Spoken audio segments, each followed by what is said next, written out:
Assalamualaikum warahmatullahi wabarakatuh.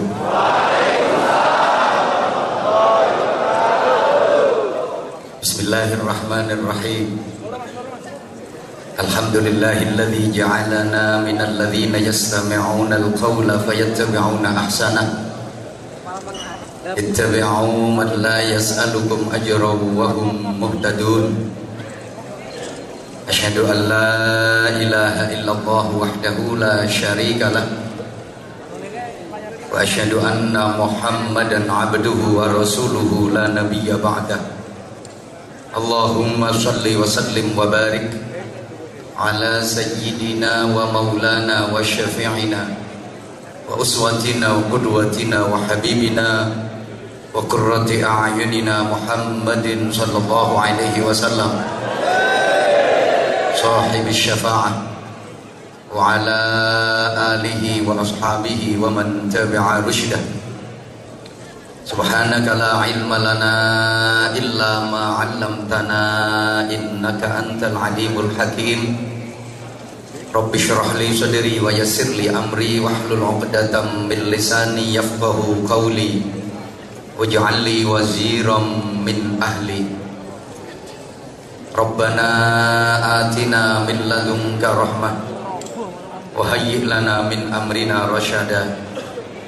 Rabbana la tuzigh qulubana ba'da idh hadaitana wa hab lana min ladunka rahmah innaka antal wahhab. Amma ba'd. Ikraman wa ta'ziman wa hurmatan wa mahabbatan. Salam hormat, salam ta'zim, salam ukhuwah, dan tentu saja salam kul huwa ilaih. Awalan saya haturkan kepada para alim ulama, para amir masjid, musalla, ketua dewan syura, para pembina, ketua dan para pengurus KMI yang saya taklimi, yang sama-sama kita hormati. Mr. Ilang wonge.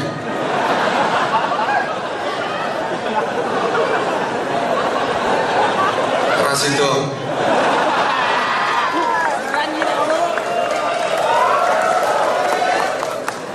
Kesawan le. Arab tak omongin Mr. Yassirli. Hilang wongnya. Maksudku Arab tau aku orang ngerti omonganmu. Aku medendeng orang nyawang awakmu tapi nyawang jilbab abang burim.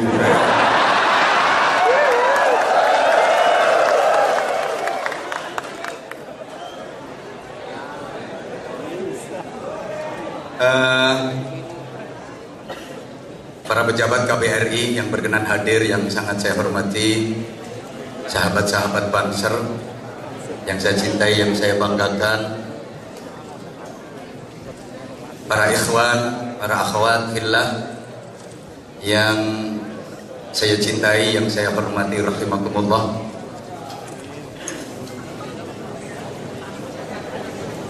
Saya bahagia, saya bangga sekaligus salut menyaksikan semangat saudara-saudara saya di negeri ginseng ini yang luar biasa antusias dalam mengikuti majelis taklim hari ini.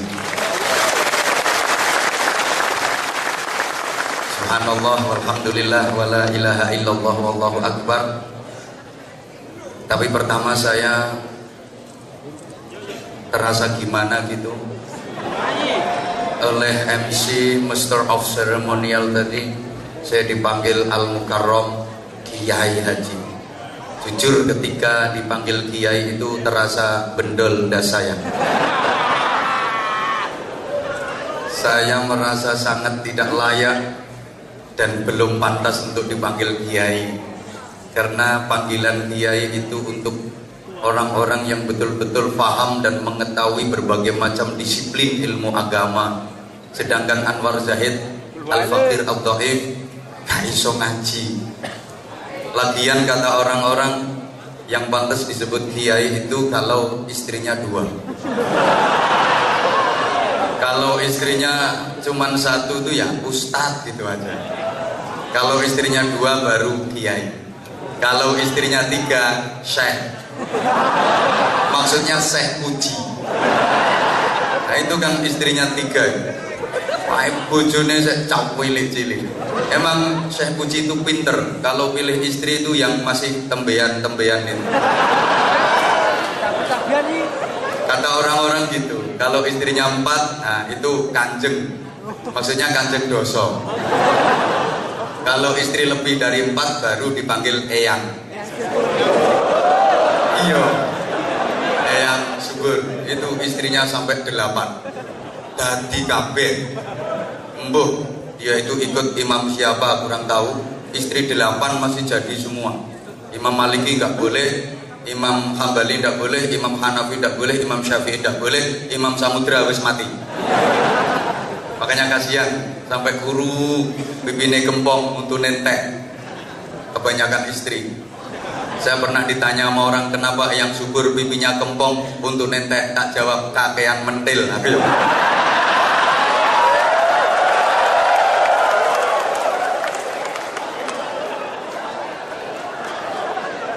Alhamdulillah, bi'aunillah, biqudratillah, birahmatillah. Saya yang dhaif Anwar Zahid bisa bersilaturahim, bermuajahah bersama saudara-saudara saya yang ganteng-ganteng, yang atas cantik-cantik, Masya Allah. Bahagia, bangga. Mudah-mudahan majelis yang kita ikuti hari ini benar-benar menjadi sarana turunnya rahmat Allah untuk kita semua, menjadi sarana turunnya hidayah untuk kita semua, sehingga hidup dan kehidupan kita benar-benar mendapatkan barokah dan ridha Allah Subhanahu wa taala.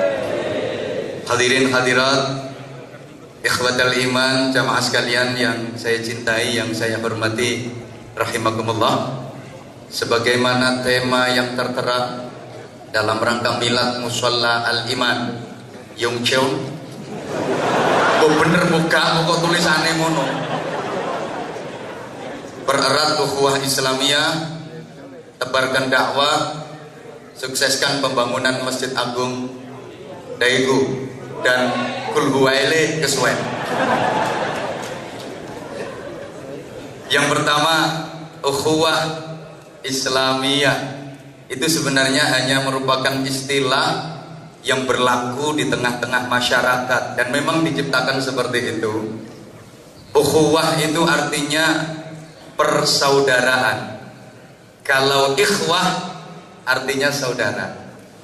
Jadi ukhuwah Islamiyah itu artinya persaudaraan yang diatur oleh syariah Islamiyah. Persaudaraan yang diatur oleh undang-undang agama Islam. Dan memang bagi Allah agama itu ya hanya Islam. Mulai zaman Nabi Adam sampai akhir zaman, agama itu ya cuman Islam. Kalau dalam Al-Quran disebutkan ada Yahudi, Nasrani, itu bukan agama, tapi semacam sekte, semacam kelompok dari keturunan satu bangsa. Kalau agama bagi Allah itu ya cuman Islam. Jadi saya ulang, ukhuwah Islamiyah itu bukan hanya bermakna persaudaraan antar umat Islam saja, tapi lebih bersifat umum. Berarti rumah modelnya itu universal. Arase iso kuyo mek kuwi tok. Iku ngapalno suwengi yo. Bener bukan? Sifatnya menyeluruh, mencakup semua persaudaraan. Bukan hanya persaudaraan antar umat Islam saja, tapi sekali lagi ukhuwah Islamiyah semua bentuk persaudaraan yang diatur oleh undang-undang undang-undang agama Islam, meliputi semuanya. Kalau hanya persaudaraan antar umat Islam saja, itu istilahnya bukan ukhuwah Islamiyah, tapi al-ikhwan al-muslimun. Sama orang ngerti bahasa Arab. Dan secara otomatis setiap umat Islam itu memang bersaudara. Sebagaimana Rasulullah Muhammad SAW pernah menyatakan, antar umat Islam itu kalbunyanil wahid yashuddu ba'duhum ba'dah. Umat Islam itu seperti satu bangunan yang satu dengan yang lain saling menguatkan, saling mengaitkan. Yang kayak bangunan ini. Jadi ada muslim beton, ada muslim semen, ada muslim pasir sing ireng-ireng, ada muslim kayu. Nah, fungsinya juga beda-beda. Ada yang berfungsi sebagai pondasi, ada yang berfungsi sebagai tembok, ada muslim yang berfungsi sebagai jendela, ada muslim yang berfungsi sebagai atap, ada muslim yang berfungsi sebagai cagak. Nah, cagaknya itu yang sebelah atas itu, mbak-mbak dan ibu-ibu. Rasul menyatakan an-nisa imadul bilad, wanita adalah tiang negara. Kalau laki-laki kan cuma tiang jaler.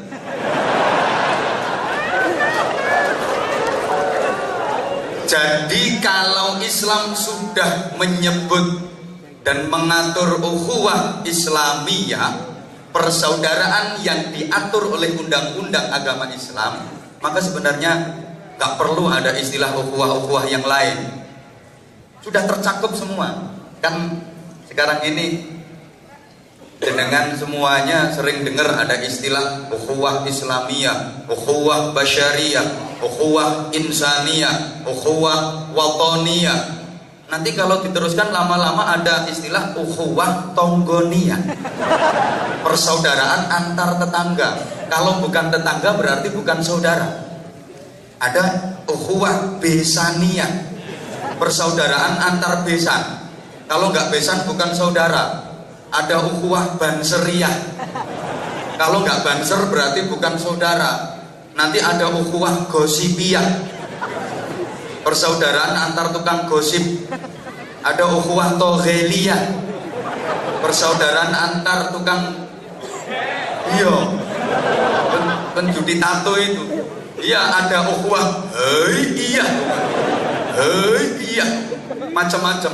Jadi jemaah sekalian, kalau sudah disebutkan ukhuwah Islamiyah, itu sudah meliputi semua bentuk persaudaraan. Bukan hanya antar umat Islam saja, termasuk persaudaraan dengan alam, persaudaraan dengan tumbuh-tumbuhan, persaudaraan dengan binatang, persaudaraan dengan sesama manusia, baik yang muslim maupun yang non-muslim. Allahumma sholli ala Muhammad. Para ikhwan, para akhwat, jemaah sekalian yang saya cintai rahimakumullah,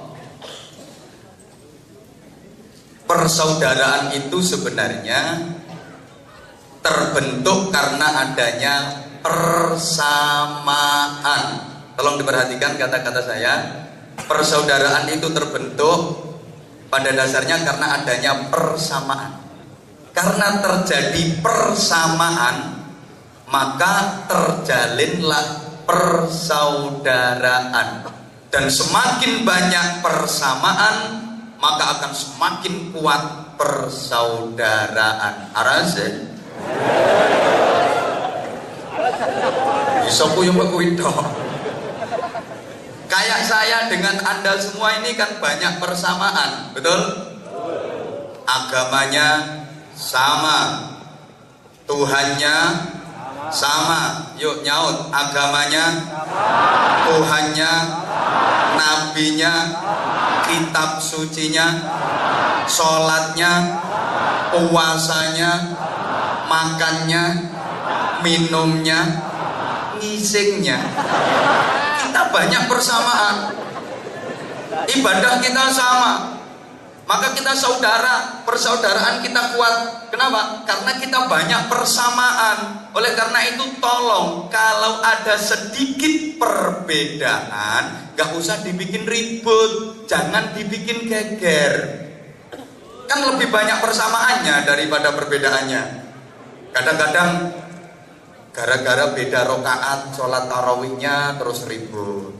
Yang satu harus 8 rokaat, satunya yang benar 20 rokaat, kata satunya yang benar 8 rokaat, hadisnya ini, satunya yang benar 20 rokaat, hadisnya ini. Subhanallah.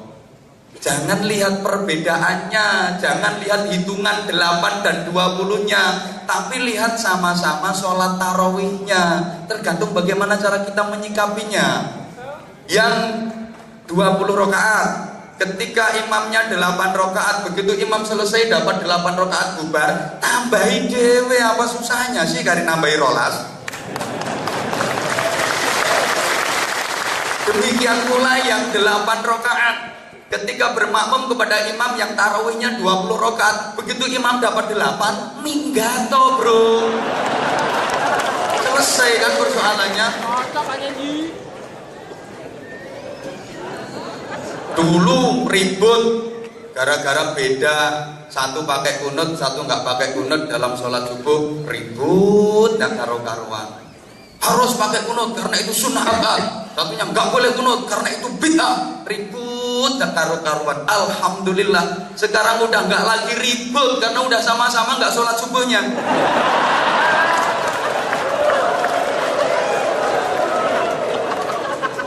Ya Allah. Saya pernah baca satu buku, ada seorang tokoh besar Muhammadiyah yang dalam ajarannya sholat subuh tanpa kunut. Beliau adalah almarhum Buya Hamka. Kenal? Ya harus kenal. Beliau tokoh Islam Indonesia yang luar biasa. Buya Hamka pernah berangkat haji ke Makkah, tentu saja, bukan ke Seoul, bareng dengan ketua umum pengurus besar Nahdlatul Ulama waktu itu almarhum Kiai Haji Idham Khalid. Dan ketika itu berangkat haji masih pakai kapal laut, belum ada pesawat, masih pakai kapal laut berbulan-bulan. Di situ diagendakan, dijadwal untuk ngimami sholat jamaah di kapal. Hari pertama yang jadi imam jamaah sholat subuh itu Kiai Haji Idham Khalid. Beliau ketua umum pengurus besar Nahdlatul Ulama. Kiai Haji Idham Khalid jadi imam, Buya Hamka jadi makmum.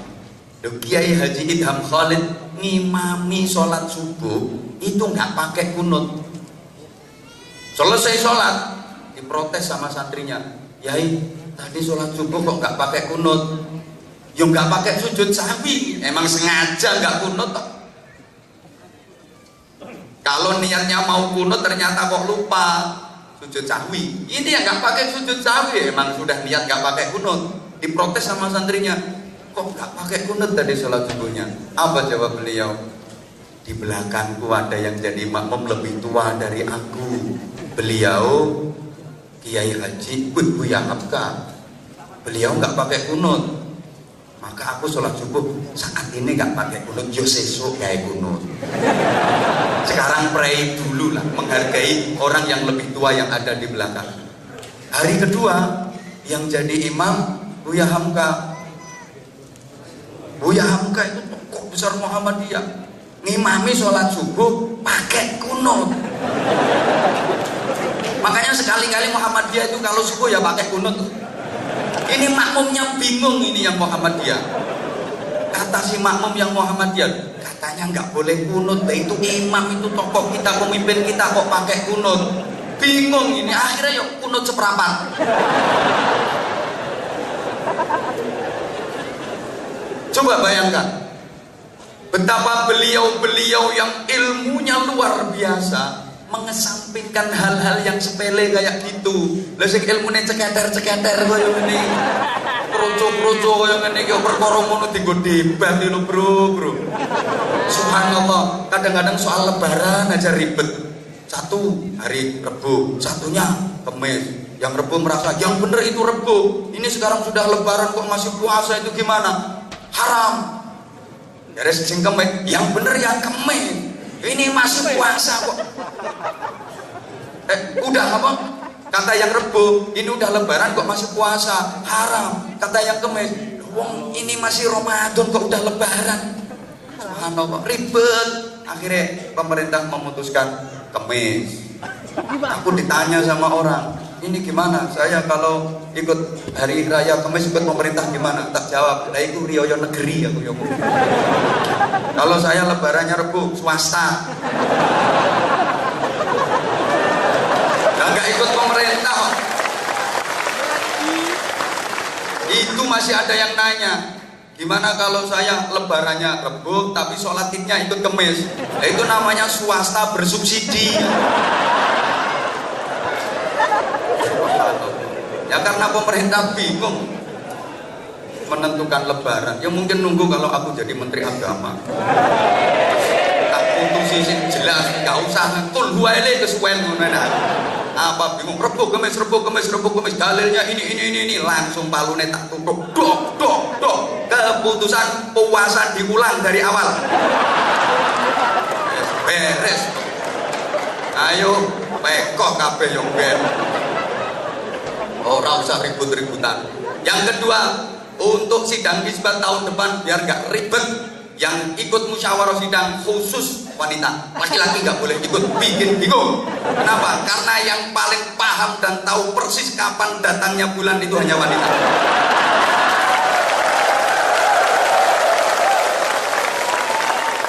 Allahu Akbar. Jadi jamaah sekalian yang saya cintai, saya hormati rahimakumullah, kalau terjadi persamaan maka terjalin persaudaraan. Termasuk subhanallah, saya sempat lupa nanya, ini yang datang sekian banyak ini apa manusia semua? Berarti kita banyak persamaan, kita sama-sama manusia. Oleh karena itu kita saudara. Bahkan dengan musuh pun Al-Quran menyebut sebagai saudara. Ada seorang nabi yang diutus ke kaumnya dan dimusuhi oleh kaumnya. Itu Allah menyatakan dalam Al-Quran sebagai saudara. Wa ila adin akhahum Huda. Dan kepada kaum Ad Allah mengutus saudara mereka yaitu Nabi Hud. Padahal kaum Ad sangat memusuhi Nabi Hud. Seumur hidup Nabi Hud selalu dimusuhi oleh kaumnya, tapi Allah menyatakan dalam Al-Quran sebagai saudara. Wa ila Thamuda akhahum Shalihah. Demikian pula kaum Samud yang selalu memusuhi dan memerangi Nabi Soleh, oleh Allah juga dinyatakan sebagai saudara. Wa ila Madyana akhahum Syu'aiba. Kepada kaum Madian Allah mengutus saudara mereka Syu'aib. Padahal kaum Madian selalu memusuhi Nabi Syu'aib, tapi disebut sebagai akhahum, saudara. Ada satu surat Al-Quran yang sangat ekstrim. Ini dalam beberapa waktu pernah saya sampaikan. Allah memaki seseorang. Bismillahirrahmanirrahim. Tabbat yada abi lahabin wa tabb ma aghna anhu maluhu wa ma kasab sayasla naran dhata lahbin wa imra'atuhu hammalatal hatab fi jidha hablum min masad. Ini pertama ayatnya tabbat, itu bentuk makian. Dari sisi uluhiyah sebenarnya yo gimana gitu. Artinya tabbat itu meso. Yo gak iso yo kon dirokno. Pokoke lek sampean yo DANCUK, aja diwaca. Gak boleh dibaca. Kira-kira tulisannya seperti itu. Abu Lahab. Itu pun membacanya sek dipindu. Watab tidak boleh watab gitu, tapi watab be. Saking gregetene Gusti Allah sama Abu Lahab. Istrinya katut, wa imra'atuhu hammalatal hatab. Allahumma shalli ala Muhammad. Ini kan Allah gregeten sama Abu Lahab. Tapi coba, bagaimana Rasulullah memanggil Abu Lahab yang selalu memusuhinya? Ya ammi, wahai pamanku. Pak lek nyelo. Demikian pula Abu Lahab memanggil Rasulullah tuh ya bena akhi, wahai putra dari saudaraku, ponaanku.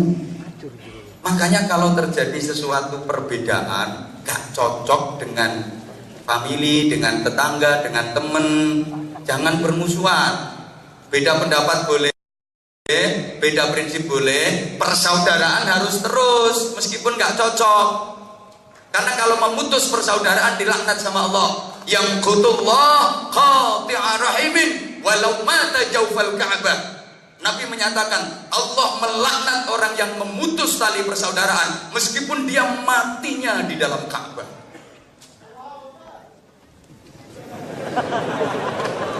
Subhanallah. Dalam hadis lain la yadkhulul jannah qati'ur rahimin. Orang yang memutus tali persaudaraan selamanya nggak bisa masuk surga. Makanya ketika misalnya dengan keluarga kok tidak cocok, nggak apa-apa. Saya memang nggak cocok sama dia, tapi dia paman saya. Saya memang nggak cocok sama dia, tapi dia bibi saya. Anak itu emang nuwakal, aku nggak seneng, tapi dia keponakan saya. Jangan kok kak dulur-duluran ya wis. Apalagi sampai ada yang keliwat, kak dulur-duluran gak lambene wong Jawa biasanya kayak gitu.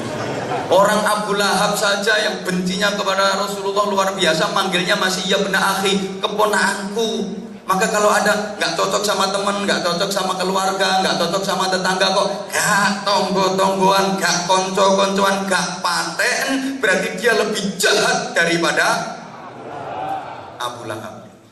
Masya Allah. Maka ketika surat Tabat itu turun, ada seorang sahabat kalau nggak salah namanya Ibnu Nuaim. Itu saking gregetannya sama Abu Lahab, dia mikir Allah saja gregetan sama Abu Lahab, saya juga ikut gregetan. Dia itu setiap saat wiridannya itu Tabat. Cak lungguan ini mau Tabat bang saya sambil bawa batu. Setiap Tabat ya dah Abu Lahab, ini batu ditempelno. Niat ngepruk ndase Abu Lahab. Jadi Tabat ya dah Abu Lahab.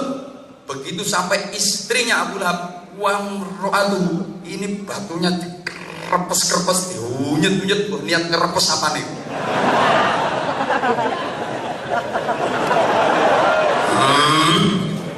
Itu dibaca 1000 kali setiap hari. Satu ketika dia lagi wiridan, tobat juga,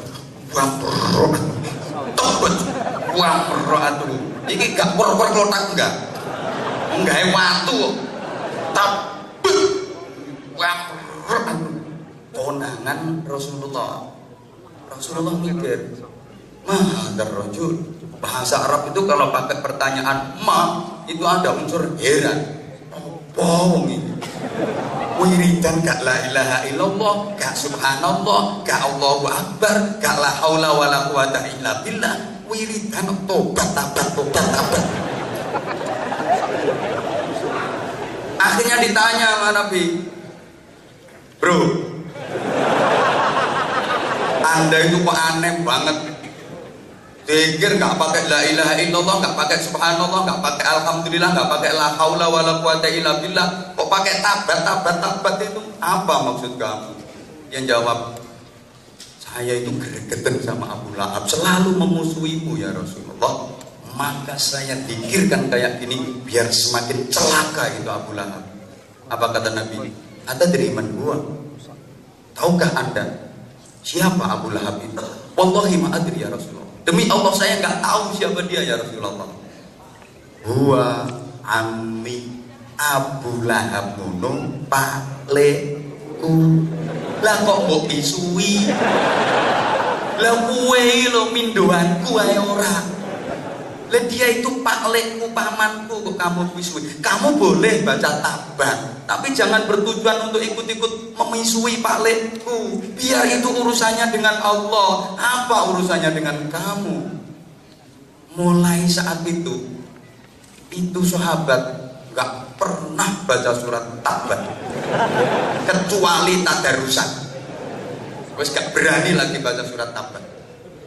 Bahkan salah satu putri dari Abu Lahab yang namanya Zainab itu aslamat wa hajarat ma'an Nabi sallallahu alaihi wasallam. Masuk Islam dan berhijrah bersama Nabi ke Madinah. Setelah turun surat tabat itu, ini putrinya Abu Lahab yang bernama Zainab yang telah masuk Islam dan hijrah bareng Rasulullah ke Madinah jadi bahan cemoohan, digawe nyek-nyekan wong. Lagi ke pasar, nawar barang kok kemurahan, yo ditabat. Misalnya beli baju, ini harganya berapa? Bilang 2.000. Terus dia nawar 1.500 ya. Tabat biada buat penjualnya langsung baca tabat. Lagi lewat ditawarin sama penjual, Mbak Zainab, nggak beli barangku? Enggak, tabat. Di toko juga gitu, beli apa Mbak Zainab? Beli gulanya tabat. Subhanallah, dia bersedih. Mau marah kok ayat Quran, mau nggak marah, bapak ditabat-tabat terus. Subhanallah, mau marah itu ayat Quran, mau nggak marah kok bapak. Iya, kalau tabat dibaca di masjid, di musola, no pasar tabat, no toko tabat, no warung tabat, di mana-mana tabat. Kemudian dia menangis, madul kepada misanannya, sepupunya yaitu Rasulullah Muhammad SAW. Ya Rasulullah, ma balu auladil kufar ghairi, bagaimana dengan anak-anaknya orang kafir selain saya? Kan banyak yang bapaknya kafir, banyak di antara sahabat-sahabat itu yang ibunya kafir, bapaknya kafir. Tapi kenapa yang ditabat kok cuma bapak saya? Yang lain kok gak ditabat? Apa sikap Rasulullah? Oke Zainab, kalau gitu besok sholat zuhur kamu sholat di barisan yang sekiranya aku bisa melihat kamu. Siap. Begitu jamaah sholat zuhur, ya Zainab itu yang berada di barisan depan, pakai pakaian yang mencolok, biar Rasulullah bisa menengeri, meniteni. Selesai sholat jamaah Rasulullah, Zainab terus berdiri. Zainab ta'al, Zainab kemari. Ya Rasulullah. Zainab berdiri di samping Rasulullah. Kemudian Rasulullah bersabda, Adihi bintu ami, ini putrinya pamanku. Rasulullah nggak mengatakan hadihi Zainab binti Abi Lahab, enggak. Nggak mengatakan ini Zainab putrinya Abu Lahab, tapi hadihi bintu ami, ini putrinya pamanku, ini saudari sepupuku. Fala yaqulanna ahadun ilaiha illa khairan. Mulai saat ini siapapun tidak boleh mengatakan kepadanya kecuali perkataan yang baik. Mulai saat itu surat tabat itu menjadi surat yang paling tidak laku di Madinah. Kesimpulan dari cerita saya ini apa? Betapa Rasulullah sangat mementingkan ikatan tali persaudaraan. Allahumma sholli ala Muhammad. Jadi kata kuncinya persaudaraan timbul karena adanya persamaan. Selama ada persamaan dengan apapun, dengan siapapun, berarti saudara. Arase? Kita dengan binatang itu berarti ya saudara. Itu kan ada persamaan. Saya tanya, binatang itu makhluk hidup apa enggak? Nah terus kita, termasuk yang ngomong, makhluk hidup apa enggak? Ya berarti sama dong. Binatang makan kita juga, binatang minum kita juga, kan sama dong. Binatang tidur kita juga. Ayo nyauto toh bro, gak semangat. Binatang makan kita juga kan sama. Binatang minum kita juga, binatang tidur kita juga kan sama. Binatang rabenan kita juga. Rabenan tuh bahasa. Subhanallah. Maka kita itu punya saudara yang bernama wedhus. Oleh karena itu, Hubungan dengan binatang pun diatur dalam Islam. Allahumma shalli ala Muhammad.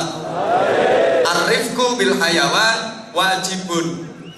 Bersikap lemah lembut, berbuat baik kepada binatang itu hukumnya wajib. Kenapa kok wajib? Karena masih ada hubungan saudara. Loh iya. Jadi kita dengan wedhus itu dulur. Ngono kok ada yang protes. Loh kalau dulur kok disembelih? Loh kan diizinkan oleh Allah. Emang diizinkan oleh Allah? Ya disembelih. Tapi karena masih mampu dulur, nek nyembelih gak oleh ngawur. Harus menetapi beberapa ketentuan, beberapa syarat. Wong beleh dulure yo. Pisaunya harus tajam. Terus warihil madbu, binatangnya harus dienakkan, posisinya enak baru dingok. Jangan sampai menyakitkan. Ingat, besok Idul Adha, misalnya sama lagi nonton kambing, ditanya sama temen, harap nyanti kan? Beleh dulur. Lah dulur kok disembelih? Emang disuruh sama Allah. Halo. Ya Allah ya Karim. Mohon maaf. Ada makhluk Allah itu kan macam-macam. Ada makhluk yang punya akal, nggak punya nafsu. Namanya malaikat. Punya akal, nggak punya nafsu. Ada yang punya nafsu, nggak punya akal. Namanya binatang. Nah kita ini manusia komplit, punya akal juga punya nafsu. Bentar, panitia perkemisan nanti dulu. Sung kotak. Ini baru mau serius ngajinya.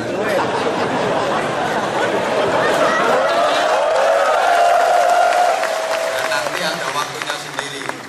Satu, ada makhluk Tuhan itu yang punya akal, nggak punya nafsu. Namanya namanya malaikat. Maka malaikat itu cerdas.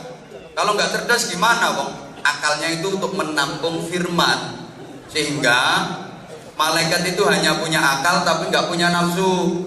Maka malaikat semuanya jujur, malaikat semuanya baik. Emang nggak punya nafsu. Malaikat Jibril nggak pernah korupsi ayat. Misalnya disuruh sama Allah, ini sampaikan ayat ini kepada Nabuah. Lihat ini ayatnya bagus, nggak usah sampaikan pek dewe ae, nggak ono. Sing korupsi ku mbok sapa ngono. Kalau malaikat Jibril nggak pernah seperti itu. Malaikat Mikael nggak pernah salah dalam membagi rizki.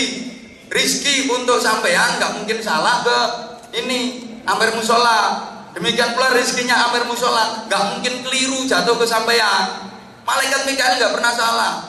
Yang suka salah itu panitia pengajian.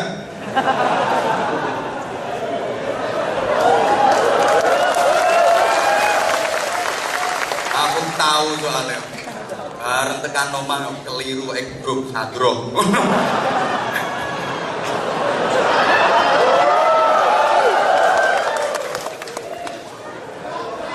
Nah, semua orang itu rizkinya udah diatur sama Allah. Dan malaikat Mikael yang bagian menyalurkan sebagai penyalur rizki nggak pernah salah.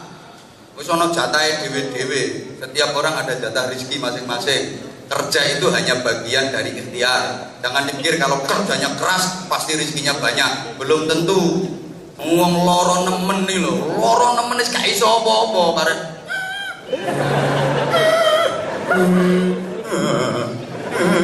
nggak bisa apa-apa, nyatane no pinggirnya yo jajan-jajan yo pakai. Dikira kalau kerjanya keras terus duitnya banyak, kalau kerjanya nyantai nggak bisa dapat duit banyak. Kata siapa? Itu orang-orang yang cari batu itu di gunung itu pakai gergaji, krok, krok, krok, sehari pol, sehari suntuk, krok, krok, batu besar-besar itu yang diambil, glodak, glodak, kerjanya keras, krok, krok. Keringet itu sak neker-neker. Bro, sedino tet paling bayaran 1.000. Itu yang diambil batu kap gede-gede. Ada yang ngambil batu cowili tapi 20 juta batu ginjal.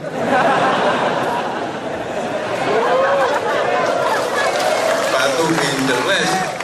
Oke. Terus malaikat Malaikat Israel juga gitu. Gak mungkin salah nyabut nyawa, gak mungkin salah sasaran. Misalnya ini sebagian dari amir musola ini ada yang itu baju putih itu misalnya, terus dicabut nyawanya kok 2 bulan lagi, enggak gue, gak mungkin salah. Terus sampean misalnya besok dicabut nyawanya, ya besok. Saya misalnya 90 tahun lagi ya. Israel gak mungkin salah. Karena malaikat itu gak punya nafsu, maka malaikat gak pernah dosa. Jadi malaikat itu ada apa ya? Ada dosa kayak apa itu gak kepingin lah malaikat itu. Kamu pernah dengar ada malaikat minum ciu? Ambok ono bokong kau wedi malaikat itu serang ujung lere. Sing biasa plorak-plorak apa to ngamun. Lah iya emang malaikat itu tidak punya nafsu, dia hanya punya akal. Sehingga malaikat itu ya gak tahu gojlok-gojlokan. Tahu tugasnya masing-masing.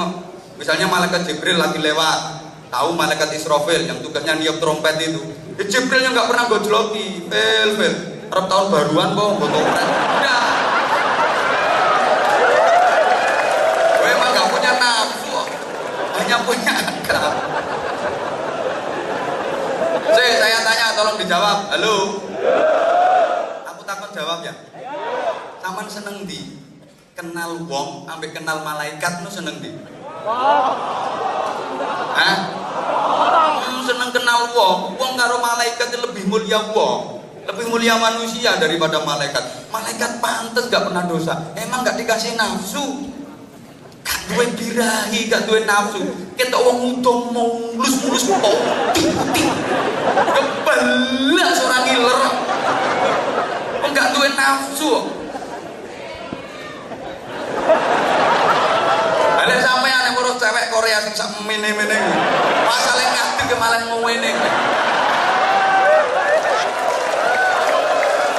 Ya Allah, ya Allah. Satu, udah. Yang kedua, cukup dah ini waktunya nanti. Ya tolong nyumbang biro ini. Ini kono lelangan nih. Dua, kalau binatang itu punya nafsu tapi nggak punya akal, maka kehidupan binatang itu yang monoton. Dia hanya punya nafsu tapi nggak punya akal. Maka dalam dunia perkewanan nggak ada perkembangan, nggak ada kemajuan. Suruh bikin pakaian nggak bisa. Makanya sampai saya ini nggak ono pedet kantokan nggak ono. Dalam dunia binatang itu nggak ada kemajuan, nggak ada perkembangan. Siapa yang pernah WhatsAppan sama garangan? Facebookan ya ndak iso. Jadi wis cet panggah mulai dulu sampai sekarang sampai kapanpun kehidupan binatang itu ya kayak gitu. Suruh baca aja nggak bisa. Emang sama Allah dibikin seperti itu. Kalau binatang bisa baca, gawat. Misalnya ada kambing bisa baca. Wih, anak kambing lagi lewat di depan warung. Situ ada tulisan jual sate kambing muda. Nangis terus.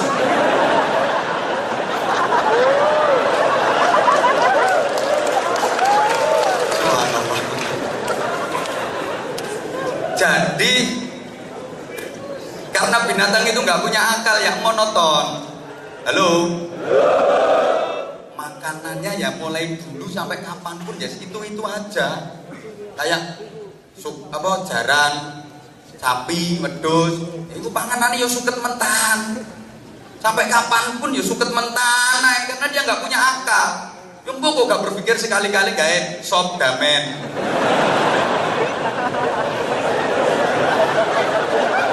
Apa gawe tongseng tebon. Ndak iso. Apa iki? Ayam iki makanane jagung ya ora tau digawe rendang. Ya ora iso ngono iku. Ndak bisa. Karena dia nggak punya akal, maka nggak ada agama, nggak ada aturan, nggak ada agama. Nggak percaya kan nek pedok herder, patek celeng nih. Takonono, bro, agamamu apa? Lekat ngomong. Emang nggak punya agama, karena nggak ada agama, nggak ada aturan. Wedhus si rabenan sak dalan-dalan biasa. Wedhus lanang ketok, wedhus wedok celingkring langsung biasa, nggak ada agama. Makanya apa nana TKI? Kok kadek pacaran nang tengah dalan pacaran sak dalan-dalan karo sing model ndukur-ndukur ngono kae. Berarti lebih hina daripada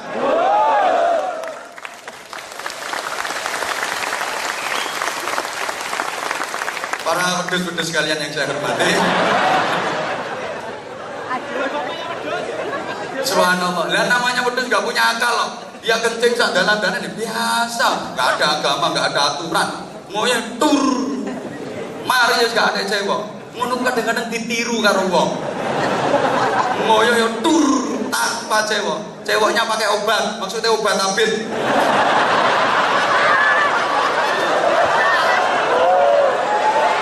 Berarti manusia yang tiru derajatnya lebih hina daripada. Oke, kalau malaikat punya akal tapi nggak punya nafsu, kalau binatang punya nafsu tapi nggak punya akal, lah manusia ini manusia semua kan? Ini komplit, ya punya akal ya punya. Ayo tuh nyaut, ya punya akal ya punya nafsu ya punya, komplit. Maka ketika akal manusia bisa mengendalikan nafsunya, maka dia bisa lebih hebat daripada malaikat. Tapi sebaliknya, ketika justru nafsunya yang mengendalikan akalnya, maka dia lebih hina daripada binatang. Enak ngomong betul cocok karo nyawang aku. Kau enak. Waduh sampai gini. Matur suwun. Waduh so tapi disenengi wong akeh. Ngene.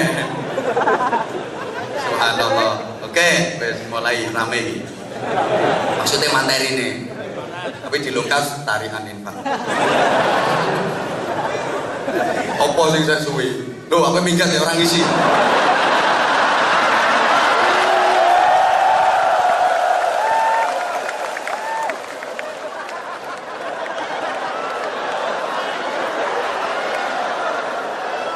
Ya wis nek kudu ngoyo.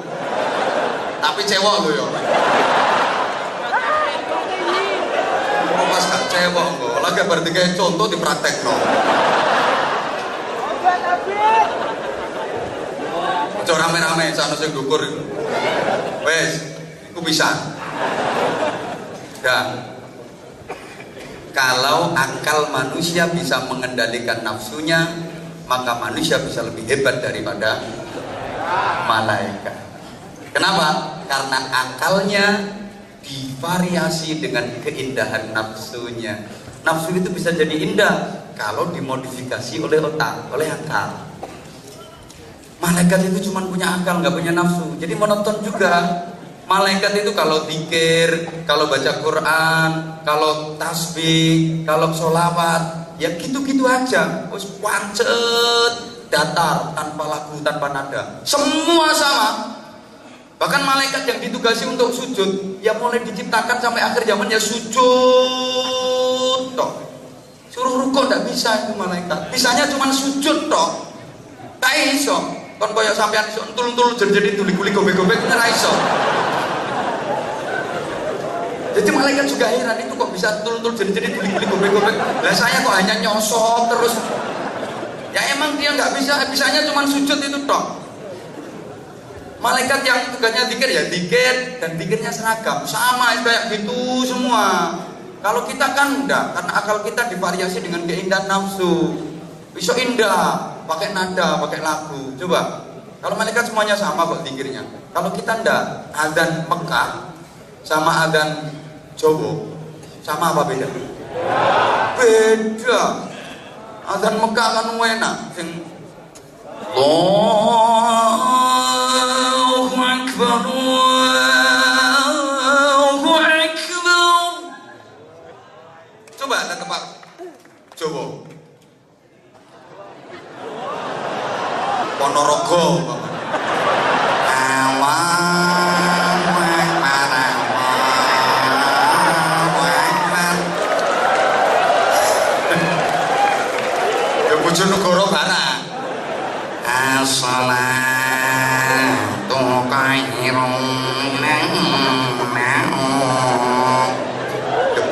Adanya aja udah beda-beda. Jawa Barat, Korea raiso. Bahasa Korea iso ku mobil mogok dorong dong kuwi tok.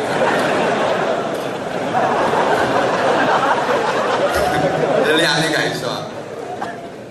Adanya beda-beda. Hayya 'alal falah. Ada yang kayak gitu ana sing modele hayya 'alal falah. Macam-macam. Terus apalagi baca Qur'annya Imam Masjidil Haram sama baca Qur'annya Imam Masjidil Yongcheon. Wah, piye unine kuwi kok? Kira-kira sama apa beda? Beda. Mekah itu pena. Alhamdulillahi rabbil alamin. Ar-Rahmanir Rahim. Maliki yaumiddin. Pena. Ningen iki mana?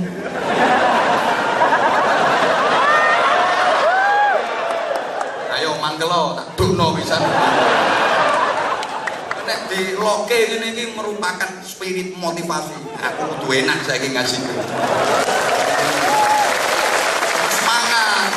Untuk ini biasa. Saya dulu juga gitu di loke. Ceramah kok kayak gitu. Saiki iso tekan Korea.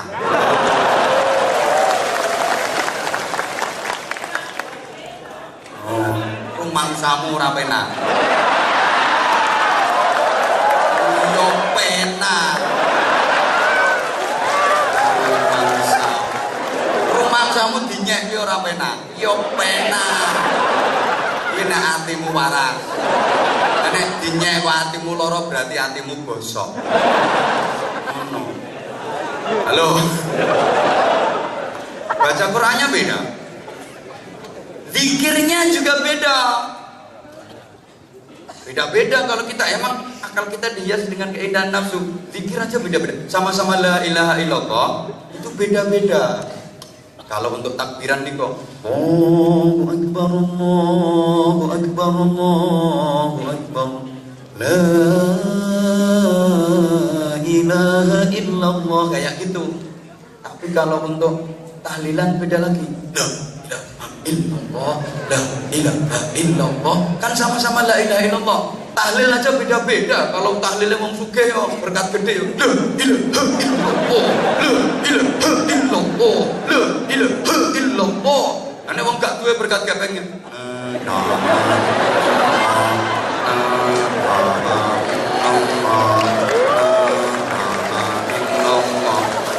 beda.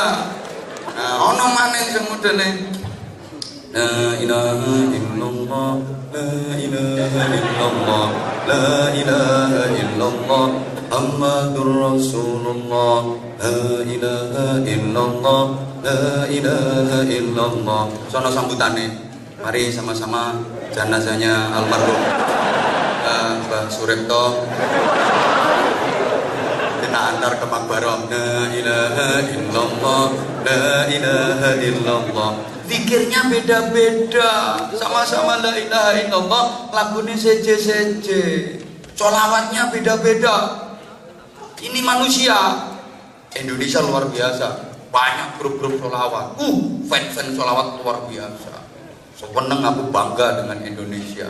Bahkan sholawatnya bukan hanya Allahumma sholli ala Muhammad, ngantek padang bulan padangi kaya dino ambek terbangan malaikat apa iso kok ngono rembulan sing awe apa tuman kowe bulan kok awe-awe canggih wong Jawa canggih Indonesia canggih. Allahumma sholli ala Muhammad. Biar sekarang dikatakan bid'ah macam-macam dilok-lok, mau sering saya sampaikan. Sholawat ya sholawat, ngapain sholawat kok yang padang bulan, yang pakai ngeplaki terbang macam-macam. Kuping keri kurung aslinya. Tapi tak bilangin orang-orang itu lek dilok ngapain ngeplaki terbang, jawab timbang ngeplaki das semua. Ya bener. Nyatanya akhlaknya ya api-api kok. Pernah dengar ada tawuran antar grup sholawat? Ndak ono. Ono grup sholawat kok ngombeni ciu. Ndak ono. Akhlaknya api-api kok. Senengane musil lah. Aminnya juga beda-beda. Amin itu beda-beda. Kalau malaikat amin itu sama, seragam. Makanya ketika sampean sholat berjamaah, tahu jamaah apa ora potongane jemburis-jemburis. Tapi insya Allah akeh manusia-manusia yang insaf ini maling ini. Iki jangan parjait masuk jemburis-jemburis ini digelem teko. Rangiro. Ora mungkin. Rumangsamu gelem teko. Ayo ora ngarah teko. Saking aneh sing ngaji padha jemburise. Dan ketemu bolone makane gelem budal. Allahumma sholli ala Muhammad. Subhanallah. Siapa yang sholat berjamaah ketika imam selesai waladhdallin terus baca amin kok bareng dengan aminnya malaikat, diampuni semua dosanya. Malaikat itu aminnya wis ngono iku modele kayak gitu, enggak variatif. Nah kalau kita kan ya tergantung lagune imam toh. Nah imam lagune waladhdallin amin. Lah nek imame waladhdallin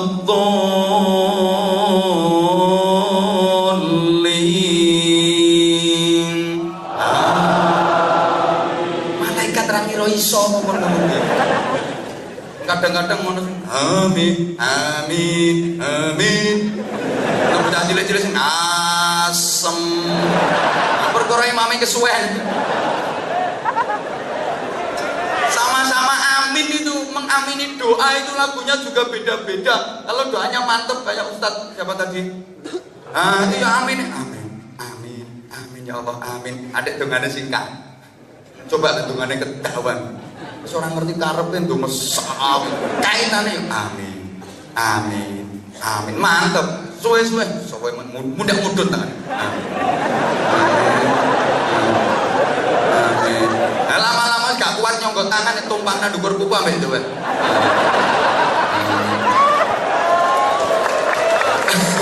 Agak tanda begecil-begecil ngene kayak amin. Amin.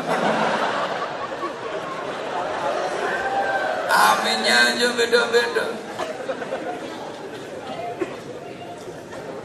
Jadi, tolong perhatikan, kalau akalnya bisa mengendalikan nafsunya, maka manusia lebih hebat daripada malaikat. Tapi, kalau akalnya dikalahkan sama nafsunya, justru nafsunya yang mengendalikan akalnya, maka manusia lebih rendah daripada binatang. Allahumma sholli ala Muhammad. Binatang hanya punya nafsu, nggak punya akal. Maka pantas kalau binatang itu ya nakal kayak gitu, memang nggak punya akal. Kayak wedhus itu, ya nggak punya malu, hanya punya kemaluan. Nah, maka rabenan tak dalan-dalan biasa tuh. Kalau sampean itu lah terus tiru wedhus itu kan yo. Nah karena binatang itu nggak punya akal, maka nakalnya itu ya pacet kayak gitu. Mulai dulu nakalnya ya cuma kayak gitu, nggak variatif blas nakalnya. Wedhus sih nakalnya paling-paling yang merusak anggrek. Ya, kucing ini paling-paling nakalnya ya nyolong pindah. Gak iso kon nglakoni nakal liyane gak iso. Yakin pinter sampean.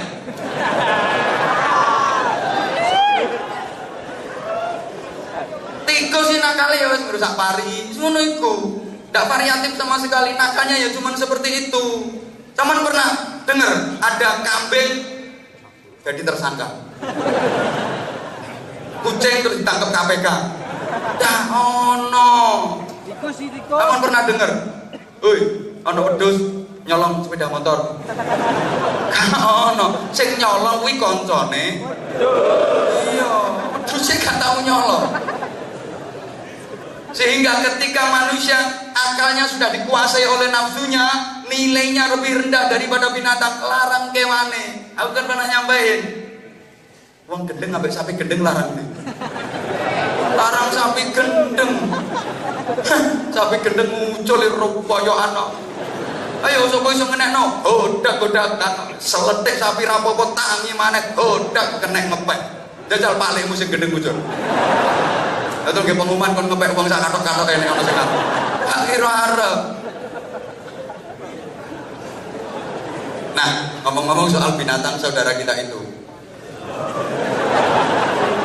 Guyu itu sampean. Maka ini loh, ini bener banyak orang diridhoi Allah, dapat rahmatnya Allah, dimasukkan surga gara-gara binatang. Tapi banyak pula yang dilaknat Allah gara-gara binatang. Oke.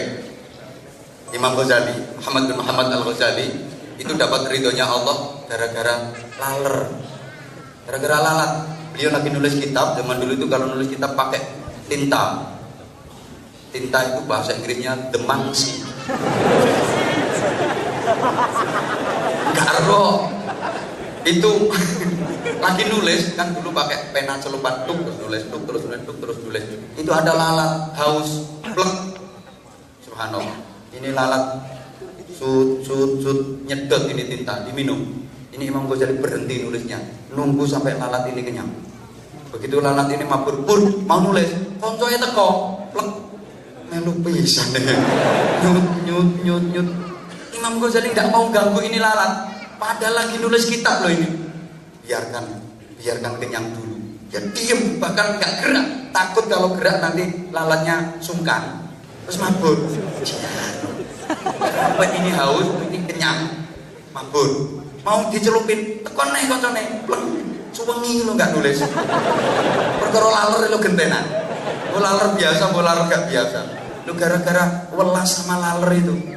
Dirahmati Allah, dapat ridhonya Allah. Masih ingat kisah seorang perempuan, mohon maaf, nakal, yang istilah kerennya pelacur, tempeli alat mancur, WTS pada titip senjata itu. Katanya orang-orang balon yang bayar dapat kelon itu kan ada itu perempuan nakal, dia habis melayani entah dapat berapa laki-laki, kecapean melaku saya sampai heke menengok bayang ke di tengah padang pasir dia jalan panas karu-karuan, tengah padang pasir haus lapar, hampir semaput ya. Hampir nggak sadarkan diri, saking laparnya, saking hausnya. Kuasanya Allah, di tengah padang pasir itu ada satu pohon yang rindang. Dia tertatih-tatih berjalan ke situ. Di bawahnya itu ada lowongan. Apa bahasa Indonesianya ini ya? Lubang itu terus seling-seling gak koyo. Dan di lowongan itu ada air, ya semacam sumber kecil itu loh. Ada air. Sok meneng dia. Ini aku bisa minum. Yang mau ngambil air itu untuk diminum, itu di samping sumur itu ada anjing. Sorry, aku ngomong anjing kalau nyawang sampean ya. Itu kejet kosel-kosel karena kehausan hampir mati. Kemudian dia lepas sepatunya, dia turun ke lubang itu, dia ciduk air. Ya, sekolah yang penting sampean paham lah wis. Dia ciduk air itu dan diombekkan. Diminumkan ke anjing yang lagi kecil-kecil yang kosel-kosel tadi. Begitu dapat minum, ini anjing terus seger lari, dia ngalak tidak minum demi kasih minum anjing. Diterima tobatnya sama Allah, diridhoi Allah gara-gara ngekei ngombe asu. Apa maneh ngekei ngombe aku?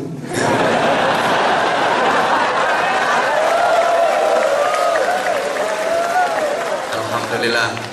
Ini tahu panitia minuman kesukaan aku, kopi. Semalam kan aku dikasih minum kopi susu. Tak bilangin nama panitia, aku paling gak seneng minum kopi susu karena minuman yang gak jelas. Lah kopi ini ngajak melek, susu ini ngajak turun.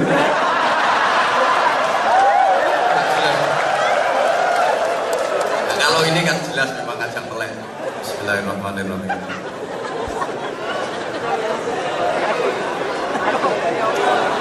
Kopi Korea ini modelnya ini.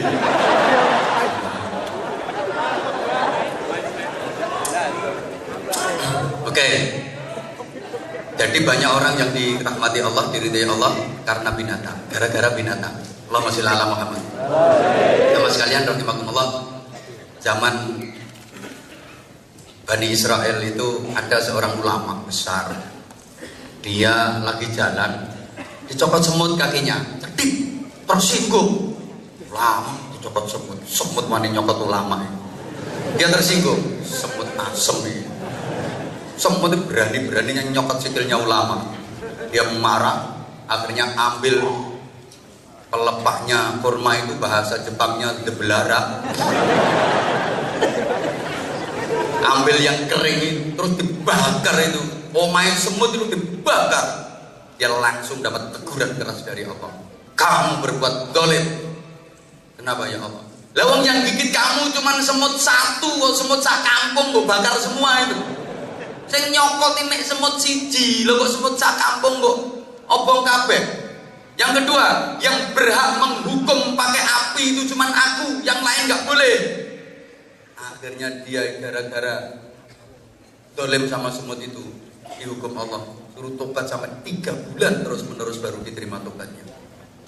Jadi banyak yang dapat ridha Allah karena binatang, banyak yang dimurkai Allah juga karena binatang.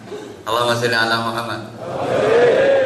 Ada seorang perempuan yang masuk neraka gara-gara kucing. Dia habis goreng pindang, kalau cerita zaman sekarang kayak gitu. Habis goreng pindang, pindangnya ditolong kucing. Dia marah, itu kucing dikejar-kejar, ditangkap terus dikerangkeng. Beberapa hari gak dikasih makan sampai kucing itu mati. Kelaparan. Dia dimasukkan neraka gara-gara kucing. Ya Allah. Emang kadang-kadang antik kayak gitu. Pernah dengar ceritanya Imam Hatim Al-Asyam. Namanya Kiai Hatim Al-Asyam itu julukan. Yang tuli, sebenarnya nggak tuli, ulama loh tuli. Enggak. Itu dia diangkat oleh Allah jadi wali. Ceritanya kan gara-gara gini. Hatim Al-Asyam itu punya toko, kalau zaman sekarang ya kios, toko peracangan itu. Punya toko peracangan. Nah, satu ketika ada seorang cewek yang cantik, payu, dorong kene nanti yo. Oh, kamu bukan aku, Mbak, sing ngomong iki lho, kroco-kroco lho sing ngomong. Gak ono jare, pelecehan ayu-ayune ngono. Saiki ayu bol teman dokono gak ro aku. Ini dia ada seorang cewek cantik mau ke toko mau belanja. Waktu itu habis hujan. Lagi jalan di depannya toko. Terpeleset ini perempuan. Srek, doprok, klaksone munyi. Suaranya keras karena memang bokongnya agak gede. Kan volume entut itu tergantung ukuran bokong. Semakin gede ukuran bokong, semakin keras volume entutnya. Kalau bokong cilik ya nah ini bokong gede. Nah ini perempuan habis rujaan, habis makan pete lah, sambunnya gak enak. Mambune bel-bel, selemut-selemut, selendep-selendep gak karu-karuan. Karena dia begitu dobrok, prok terus baunya ndak karu-karuan. Subhanallah. Ini Hatim ya tahu, tapi dia berusaha untuk pura-pura tidak tahu. Kemudian setelah ini perempuan bangkit, wisin wajahnya ditutupi. Bayangkan ada perempuan cantik kentut di depan kiai. Ya wisin pol tuh, ngentut nang ngarepe kiai. Misalnya kayak mbak-mbak ngentut nang ngarepku. Nek nang ngarepmu ya biasa. Karena kamu layak untuk dipentut. Ya wisin, malu dia, wajahnya ditutup. Ini Hatim pura-pura. Terus dia nanya, Imam Hatim, beli apa mbak? Itu sambil malu dan menutup wajahnya dia ngomong, beli gula. Apa? Dia pura-pura nggak dengar. Gula. Apa? Ngomong yang keras mbak, aku nggak dengar. Beli gula. Maaf mbak, di sini nggak jual beras. Gula. Di sini nggak jual beras, Mbak. Pura-pura tuli. Ini akhirnya perempuan yang tadi malu luar biasa langsung dibuka kembali wajahnya. Alhamdulillah. Berarti orang ini nggak dengar kentutku. Padahal Imam Hatim bukan cuma denger, mambu meh semaput. Meh semaput.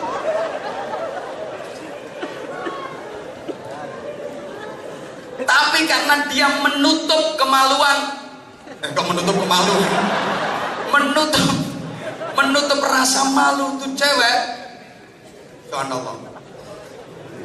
Diangkat dari wali, tadi ono wong dari wali gara-gara entut ya.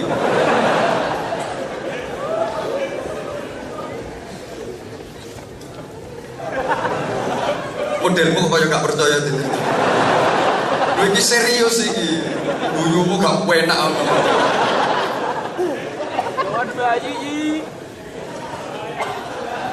Malah telat guyunya. Allahumma sholli ala Muhammad. Nah, saudara-saudaraku, saya suwe biasanya main sak jam. Mas Joyo. Oke. Coba Joyo.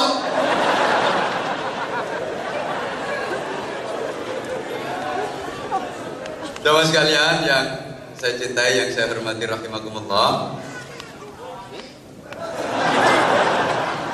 Ngangi aku tuh kene. Numpak pesawat ora melok nukono tiket ngono. Sing nukono tiket iki lho meneng ae. Ora melu numpak kaya rewel banget.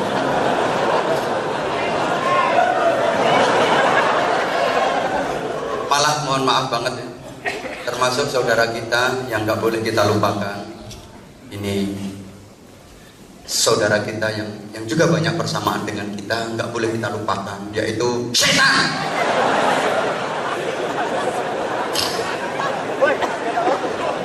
Kaget yo ben. Kita dengan setan itu mampu dulur.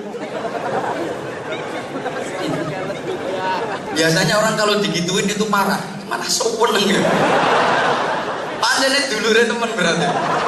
Loh iya, loh kita sama setan itu ya punya persamaan. Ya sama-sama makhluk jelas, sama-sama makhluk jelas. Binatang juga makhluk, setan juga makhluk, ya tumbuhan juga makhluk, jin juga makhluk. Tapi manusia kan yang paling baik, paling bagus dari makhluknya Allah. Makanya ada lagu makhluk Tuhan paling seksi. Kamulah makhluk Tuhan yang tercipta yang paling seksi. Lu bojone koncoku. Tandane Ahmad Dhani koncoku iki. Ngono. Wis to, kita dengan setan itu dulu. Satu ketika ada seorang sahabat lagi ngaji bareng Nabi, dia angop. Apa bahasa Indonesia ini angop itu? Ya, iya menguap kayak lambe bumi. Begitu dia menguap itu dia ngomong, "Ta'udz syaitan." Kurang ajar ini setan. Sambil ngomong, kurang ajar setan. Langsung ditegur sama Rasulullah. La taqul kadzalik. Kamu jangan bilang gitu. Kamu jangan memaki setan. Karena memaki itu pekerjaan setan. Lah kamu kok memaki? Berarti kamu melakukan sesuatu yang itu merupakan pekerjaan setan. Walakin ista'in billah minasyaitonir rajim. Tetapi kamu mintalah perlindungan, mohonlah perlindungan kepada Allah dari godaan setan. Jadi kita itu gak bisa mau melawan setan, itu gak bisa. Kita cuma punya hak untuk mohon perlindungan kepada Allah dari godaan. Namun sampean kok mau ngelawan setan, jelas gak bisa. Setan itu selama hidupnya punya prestasi dan reputasi yang luar biasa.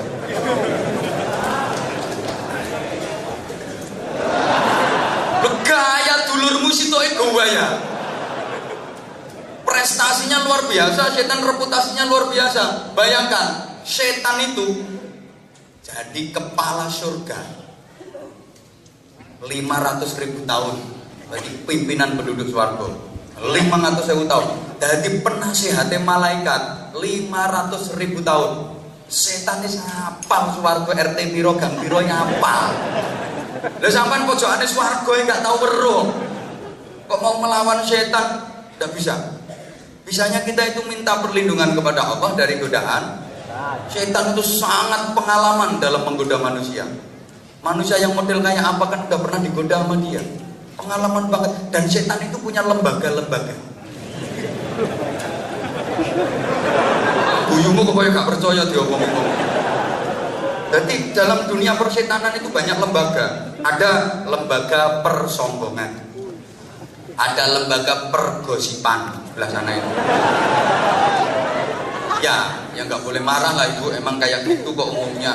Lebih banyak omongan perempuan daripada laki-laki. Maka kalau udah jadi suami istri, wong lanang lek dijak debat bantahan-bantahan karo wong itu tolong mundur. Mumpung durung mesti diglet. Soalnya kamu sih akeh kono. wani ngalahe wae. Kalah gak kira menang. Aku wis balak-balik soalnya. Balak-balik. Makane aman bojoku ngomong ngene tak rungo. Wis jarno se. Wis rampung ya sedekahul adzim.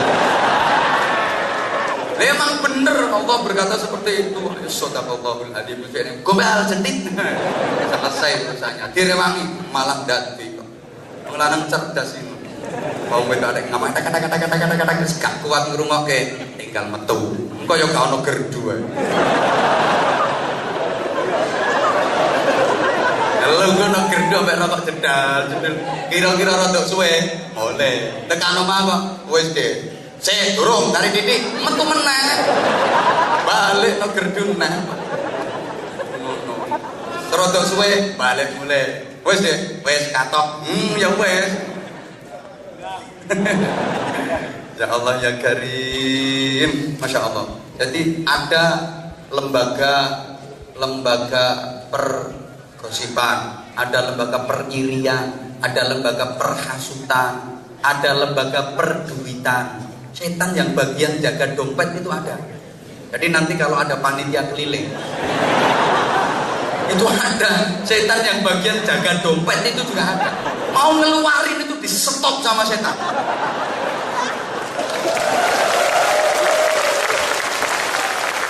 Maka nanti kalau panitia keliling ya nggak ngasih berarti itu temennya. Bukan hanya itu, kalau dia di stop kok masih tetap dia ngambil, itu setan nggak kalah trik. Setan masih punya trik. Mau ngeluarin yang gede sama setan dibalik kayak ojo gede-gede. Maka nanti kalau di dompetnya ada duit gede tapi yang dikasihkan kok yang kecil, itu juga berarti temennya.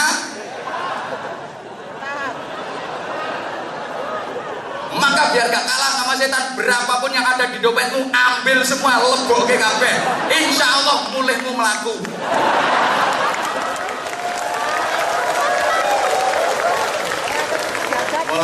Mulai ngemis.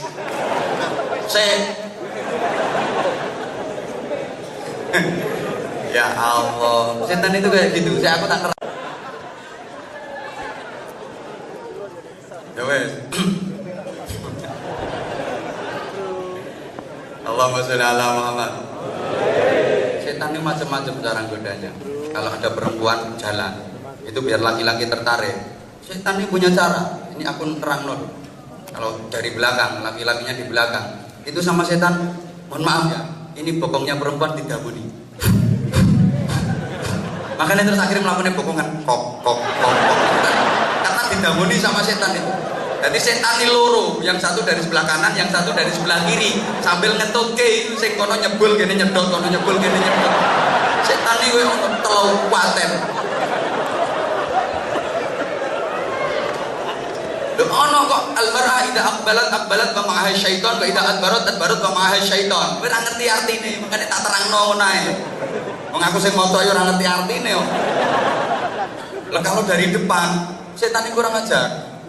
Kalau dari depan itu perempuan caranya goda gimana? Dilunggui sirahe. Jadi setan itu duduk di kepala perempuan. Nah karena kepalanya diduduki, makanya terus jalannya akhirnya sirahe terus ke asminatil bukti ini kok melakukan ngono. Nah terus sikile banjir no pedal iki wonten ngene. Nah terus diolahi pedal iki diolahi karo setan. Gak percaya dia Bang. Sehingga nanti perempuan jalannya kan kayak gini. Itu. Nah itu karena mbok diomongi teman-teman. Dianu sama setan. Aku paham wong dulur dhewe kok. Sama tak kasih tahu kan, sama juga saudaranya, cuma belum ngerti. Setan itu mbok sesuai terus. Subhanallah, caranya goda itu mau macam-macam. Cara goda manusia itu macam-macam, itu setan. Dan setan itu ya, ngomong setan ini nggak ada habisnya memang. Ya karena yang diomongi juga sampai aku ribet, ya khawatir nek tersinggung bener. Dulure tak critake khawatir ono sing mangkel ngono lho aku. Wong kelas-kelas setan ini ada yang kelas playgroup, kelas TK. Setan yang goda bayi itu juga ada, namanya Sibyan kalau dalam kitab. Makanya kalau ada bayi kecil, ya semua bayi pasti kecil ya. Kalau ada bayi kecil itu jangan sampai dibiarkan tidur sendirian. Harus ada temennya, direwangi baik, apa kakaknya, apa siapa. Jangan sampai dibiarkan tidur sendirian. Kata Nabi begitu. Mudah digoda setan yang namanya Sibyan. Tapi setan yang goda orang hebat lain lagi. Ada seorang sahabat itu namanya Abdullah bin Ummi Maktum, salah satu muadzin Rasulullah. Suaranya enak. Tapi sahabat ini mempunyai keterbatasan fisik. Beliau buta. Tapi rajin sholat jamaahnya. Nah karena kondisi buta, setiap berangkat sholat jamaah itu pakai tongkat. Orang buta. Nah, satu ketika waktu Abdullah bin Ummi Maktum ini berangkat sholat jamaah sambil tuk bawa tongkat kayak gitu, dia kesandung batu besar, geludak, kepalanya terantuk batu, berdarah. Ini cara sampeyan ngarep budal yang masjid kok tiba sirai kubra, kira-kira terus nyang masjid apa balik mulai? Umpama sampeyan ngono lho. Arep nyang masjid durung tekan nggon kok tiba gludak sirahe bocor, terus ke masjid apa pulang? Hebat berarti terus coba ya. Terus mulai maksudnya kan gitu. Terus mulai.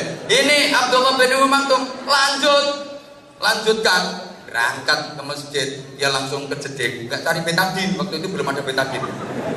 Dia dibersihkan ini tetap sholat jamaah bareng Rasulullah. Akhirnya setan-setan itu musyawarah.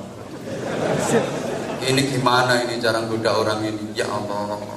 Terus hari berikutnya mau berangkat ke masjid, tetap berangkat jamaah dalam kondisi kepalanya habis bocor itu. Mau berangkat itu di tengah jalan itu ada yang nyegat. Assalamualaikum, salam. Mau jamaah kek? Iya nak. Mari kek saya tuntun biar gak terjatuh. Ya nak, terima kasih. Antar dituntun ini sampai ke masjid. Begitu sampai ke masjid, ini kan yo terus Abdullah bin Maktum, nah kamu baik banget. Nuntun wong jamaah itu baik apa baik? Nuntun orang berangkat jamaah itu baik apa baik? Tolong dipegang kata-kata saya. Itu baik. Begitu sampai ke masjid, ini Abdullah bin Maktum berkata begini, nah kamu baik banget, terima kasih udah nuntun saya sampai ke masjid. Ini saya punya kurma, kamu ambil. Enggak kak, enggak, saya nuntun, saya ikhlas kok. Ikhlas itu baik apa baik? Baik. Hari ketiga, begitu mau berangkat sholat jamaah di tengah jalan, dicegat lagi, kayak mau jamaah kayak, iya nak, mari kayak saya tuntun biar gak terlambat. Begitu sampai masjid, terima kasih nak, kamu baik banget. Ini kakek punya sorban, kamu ambil. Enggak, saya niatnya ikhlas kok. Ikhlas itu baik apa baik? Begitu sampai hari ketiga berangkat jamaah dituntun lagi nama itu. Begitu sampai ke masjid, terima kasih nak, karena kamu kemarin tak kasih kurma ndak mau, tak kasih sorban juga ndak mau. Kamu udah nuntun saya selama 3 hari. Saya doakan mudah-mudahan kamu dapat ridho Allah. Enggak kek, saya enggak mau dapat ridho Allah kek. Enggak kek. Ini penasaran. Tanda tangannya ke Abdullah bin Maktum. Cek. Sebentar. Kamu itu aneh. Tak kasih kurma kamu ndak mau. Mungkin bapakmu jeragan kurma. Mungkin ayah kamu bos kurma, pantas wajar kamu nggak mau tak kasih kurma. Terus kemudian tak kasih sorban kamu nggak mau, ya wajar lah. Mungkin ibu kamu penjual sorban. Tapi ketika tak doakan mudah-mudahan dapat ridho Allah, kamu kok enggak. Kamu itu sebenarnya siapa? Saya setan kayak. Dari dia itu setan. Lah Abdullah bin Ummi Maktum kan heran. Kalau kamu setan, harusnya kamu kan goda saya. Mengapa justru kamu malah nuntun saya untuk pergi sholat jamaah? Itu melanggar perda.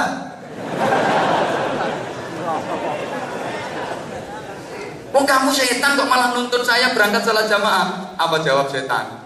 Kayak 3 hari yang lalu kakek mau berangkat jamaah kan kesandung batu sampai terjatuh kepala berdarah-darah. Iya bener, itu yang jadi batu aku kayak.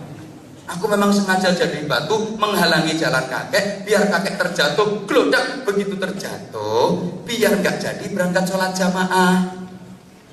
ben balik mulih. Makanya aku dadi watu biar kakek terjatuh. Kalau udah terjatuh berdarah kan nggak jadi sholat jamaah, kembali pulang. Ternyata kakek tetap aja berangkat sholat jamaah karena kakek habis terjatuh dan terus tetap berangkat sholat jamaah. Dosa kakek yang di langit itu dihapus separuh. Lah ini kalau kakek jatuh lagi iso-iso entek dosamu. Makanya tak tuntun ben ora tiba.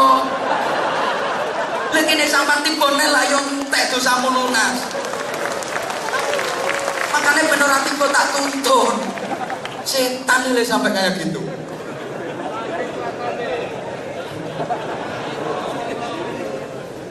Ono setan sing bagian budok wong wudu, akhirnya dibikin was-was. Kayak udah wudu kalau belum orang sholat itu juga digoda. Kan makanya ada tuh orang sholat itu yang gak tadi usut,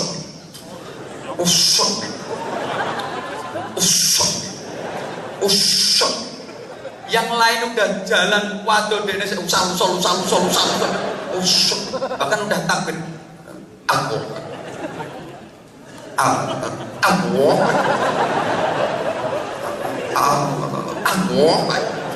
iku yo digodho setan nih. Makane rene ganggu liyane to.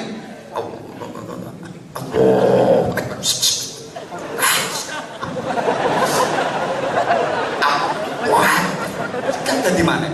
Lek ana salat model ngono ku jongkrokno ae le kesempet. Iya. Iku lek gak dijongkrokno gak waras-waras. Saya itu diajari sama guru saya. Ada orang wudu itu yang was-was. Wih, lek nyibo itu pakai jebor besar itu. Piyor. Wis rampung sampai tekan bualeni meneh karena was-was. Apa kata guru saya? Ambil jebornya, tutup ndasnya. Kalau nggak kayak gitu nggak sembuh-sembuh, nggak niat nutuk ndasnya, tapi niat nutuk setannya. Setan yang ganggu was-wasnya itu. Setan insya Allah. Habis wudu masih diganggu sama setan. Didamoni. Iyo. Dalane tutmu lagi didamoni. Makanya kadang wis mari wudu, isih krasa pletuk-pletuk. Itu dalane tut disebuli setan. Oh nganggo sedotan aku nganggo apa gak ruang. Telatene koyo ngono. Pol telatene arep situ. Maka Al-Qur'an menyindir kalau saya mengatakan bahwa kita itu dengan setan ono hubungan dulur ya jangan marah. Memang ayat Qur'annya juga ada. Innal mubadzirina kanu ikhwanasyayatin. Sesungguhnya orang-orang yang boros menghambur-hamburkan hartanya, mereka itu adalah saudaranya setan. Dihambur-hamburkan untuk urusan duniawi. Nah, untuk menangkal setan itu, nah, uangnya dimasukkan ke kotak yang nanti lewat sebentar lagi. Modelnya kok gak gelem ngono sih jam piro saiki. Nah, sebentar. Halo. Itu berarti fans beneran. Yang sudah fans ketika aku halo kono, kene aku hai kono. Oh, berarti kene iki fansku yo akeh juga. Makane kok jemburis. Berarti udah lama ya kalian merindukan aku. Yang di atas sana juga rindu aku. Sama dong. Kamu rindu aku juga rindu kamu. Ini loh. Nah, terus kenapa sih Islam kok mengatur yang namanya ukhuwah? Nah, insya Allah ini akan disambung setelah pariwara berikut. Sponsor itu semono jen iki nyumbang kabeh ora. Karena ini ada pensuksesan pembangunan Masjid Agung Pegu, saya mohon bantuan kepada Ustadz Miftah untuk membaturi saya, ngancani gitu dan memandu penggalangan dana. Siap? Ikhlas? orang sedekah itu banyak gak apa-apa, yang penting ikhlas. Daripada sedikit tapi tidak. Nah, ini Ustaz lelang dulu apa keliling dulu? Hah? Keliling dulu. Nanti ada pelelangan yang dipandu oleh Ustaz Miftah. Tapi sebelumnya keliling dulu. Yang infaknya banyak saya doakan mudah-mudahan rezekinya semakin banyak. Minimal gampang boleh utangan.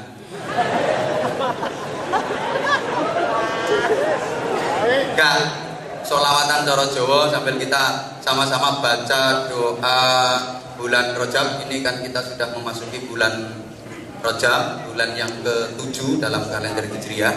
Kan urutannya yang ke-7 ya.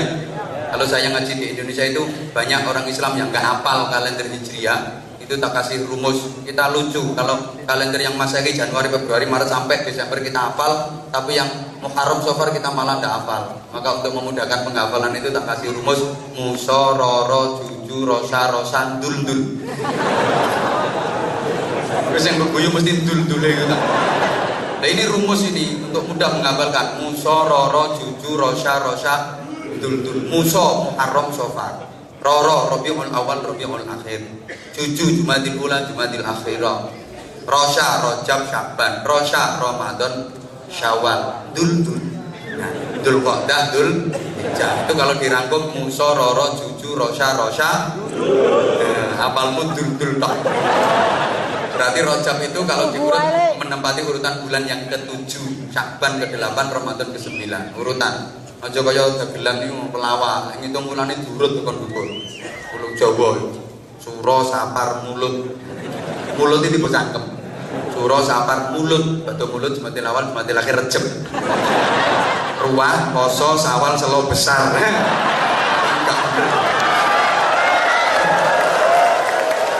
Itu ngawur tok itu namanya. Lah di bulan ini kita dianjurkan Nabi untuk memperbanyak doa, dan saya yakin semuanya doanya udah hafal.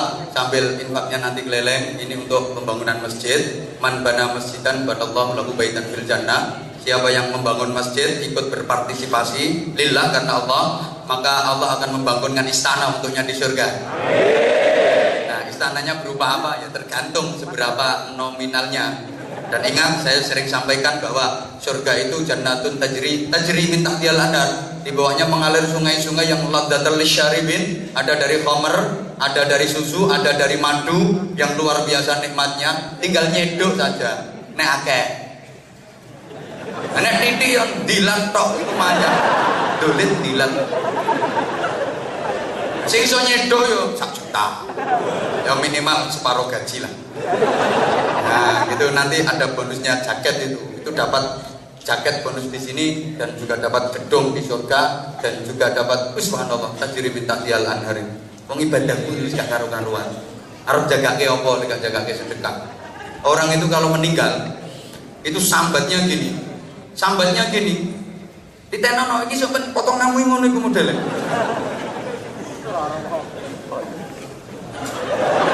Rabbi laula rji'uni la'alli a'malu shalihan fima taraktu kallanikum anfiqu mimma razaqnakum min qabli ayati ahadakum maut fa yaqulu rabbi laula akhartani ila ajarin qarib fa asaddaqa wa akum minas shalihin.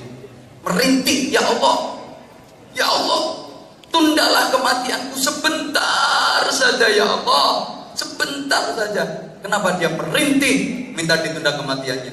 Fa asaddaqa, saya akan bersedekah ya Allah, saya akan bersedekah. Kenapa? Karena orang menjelang kematian itu sudah diketokkan, udah ditunjukkan nama Allah bahwa sedekah itu luar biasa, bisa menolong, bisa membela, pahalanya luar biasa. Dia nggak ngomong saya akan melakukan wiridan ini, saya akan melakukan ibadah ini, tidak, tapi saya akan bersedekah. Bukan kok saya kalau dihidupkan lagi saya akan berangkat umroh, saya akan pergi haji, enggak, tapi fa'as-soddaqah. Karena memang mesti diketokke betapa sedekah itu punya nilai yang luar biasa. Yo nyelametkeun nang donya, yo nyelametkeun nang akhirat. Kepinginnya seperti itu. Nah, di sana juga ada bidadari yang cantik-cantik luar biasa. Mosok bidadari kok 1000.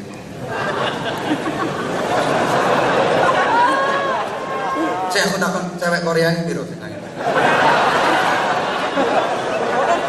Kuwi tahun tute basin. Eleke yo kecut. Kita dari surga. Masya Allah. Mahal bro. 1000. Nginceng tok we. Malah ngelek itu oleh nginceng tok. Mahal. Maka Rasulullah itu wafat sepeser pun gak meninggalkan harta warisan. Karena kenapa? Semua kekayaan Rasulullah dibawa ke akhirat. Rasulullah itu kaya, jangan dipikir Rasulullah itu miskin. Kaya. Zaman itu wong nikah sama Sayyidah Khadijah ada maharnya 200 ekor unta merah. Terus saya limusin gitu. 200 enggak yo 10 dealer. Zaman kira-kira so nek nikah mahar piro? Terus saya ketemu sak legeke.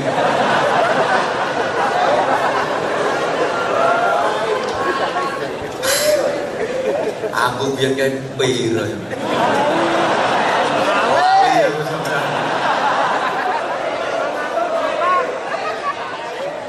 Apa ngomong saya mangat tuh? Menyek kakean. Subhanallah. Tapi hartanya Rasulullah itu seluruhnya dibawa serta ke akhir. Apa sih yang akan menyertai kita? Toh mataul hayatin dunya. Dunia kita mataul ghurur, kehidupan yang menipu. Apa yang akan menipu di dunia? Kekayaan, pakaian yang bagus, harganya mahal-mahal, menipu. Kita pasti akan kecewa. Ujung-ujungnya jadi gombal mukio. Makanan yang nikmat dibeli mahal-mahal, ujung-ujungnya jadi. Coba kita pikir, rumah megah mewah, ujung-ujungnya hancur lebur. Mobil mewah dibeli, ujung-ujungnya masuk rongsokan. Semuanya, istri cantik, senom ayu, tuwe, guyu zaman Melayu. Iya, kaya ono kae saiki disawang sik nyenengno wong, 10 tahun gak semedeni wong wis.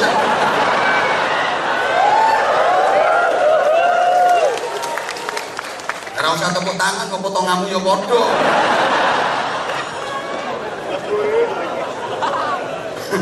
Yang akan kita bawa serta ya amal kita, di antaranya sedekah kita yang akan menyelamatkan kita. Maka sama-sama kita berdoa sambil keliling, nanti ada infak. Saya tirukan dulu doanya. Bismillahirrahmanirrahim.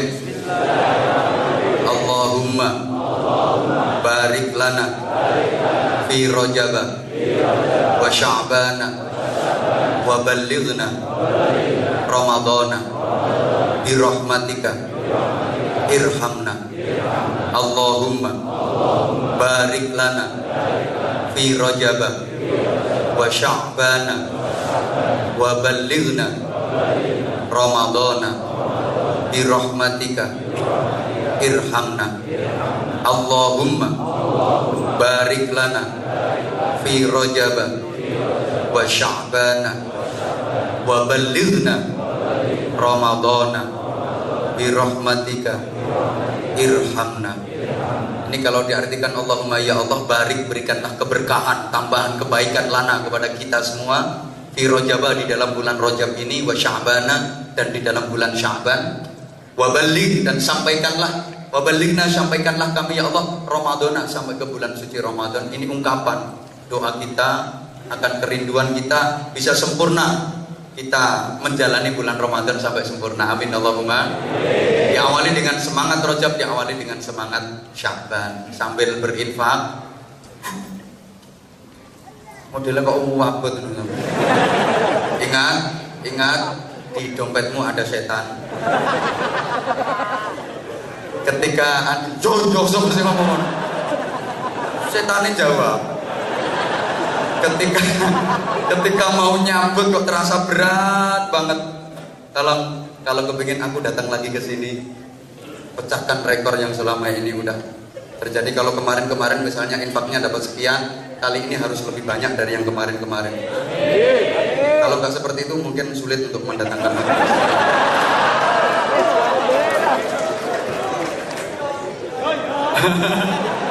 Dia ngomong yo paling 200 kan. Halo. Kira-kira masih ingin Anwar Zahid datang ke sini lagi apa enggak? Bener? Ya wes. Gratis, tidak apa-apa, gratis, tidak apa-apa. Pulpo. Dipikir aku rene ngelangi ngono. Ini perjuangan ya, kita nggak perjuangan berapa hari meninggalkan istri, meninggalkan santri demi sampean. Kok curhat? Allahumma sholli ala Muhammad. Allahumma barik lana fi Rajab.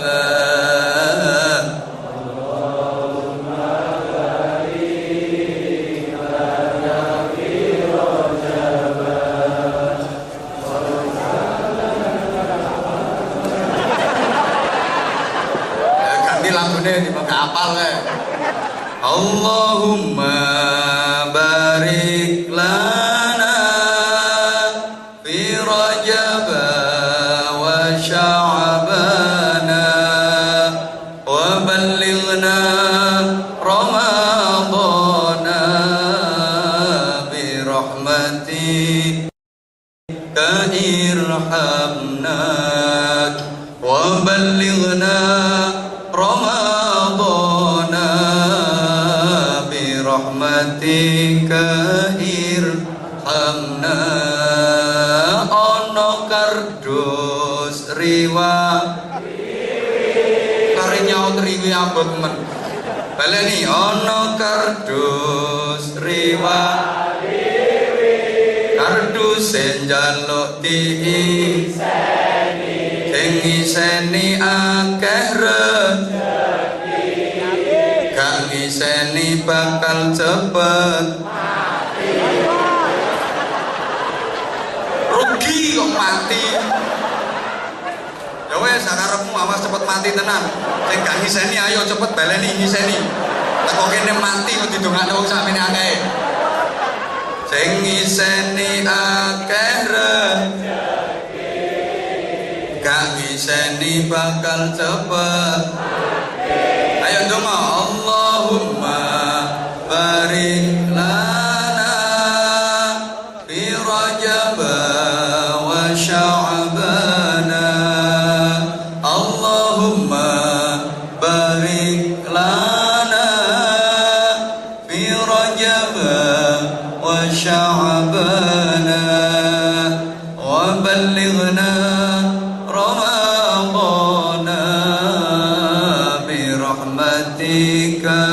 irhamna wa Ramadana bi rahmatika. Udah habis sholawat ini masih terus ngajine. Saya separuh iki. Ono kardus keluyuran nyauto bro. Sing ngobal tangane tok, lambemu melu aku. Nyauti ono kardus keluyuran aja golek ganjaran sing maringi disayang pangeran gak maringi kancane irhamna wa ballighna Ramadana rahmatika irhamna.